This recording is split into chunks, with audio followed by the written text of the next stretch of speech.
Hi all, welcome to food for all. இன்றைக்கி நம்ம சேனலில் கேரளா ஸ்டைல் கல்யாண வீட்டு பருப்பு குழம்பு எப்படி பண்ணுறதுன்னு பார்க்க போகிறோம்.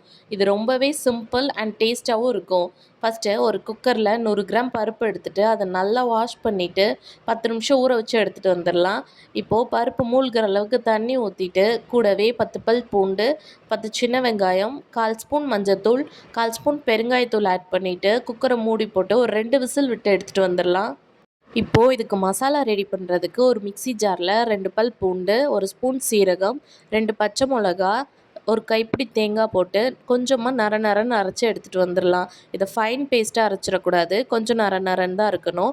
இப்போது குக்கரை ஓப்பன் பண்ணிவிட்டு நம்ம கொதிக்க விட்டுட்டு அதில் நம்ம அரைச்சி வச்சுருக்க மசாலாவையும் ஆட் பண்ணிவிட்டு தேவையான அளவு தண்ணி ஊற்றி மிக்ஸ் பண்ணிவிட்டு உப்பு ஆட் பண்ணிவிட்டு இப்போ நம்ம குழம்பு நல்லா கொதிக்க விட்டுறலாம். ஒரு 10 நிமிஷம் கொதித்ததுக்கப்புறமா இதுக்கு ஒரு தாளிப்பு ரெடி பண்ணிடலாம்.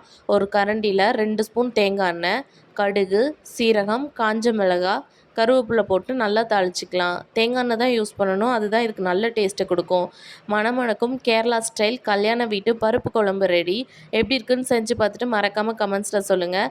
மறக்காமல் நம்ம சேனலை சப்ஸ்கிரைப் பண்ணிக்கோங்க. தேங்க்யூ.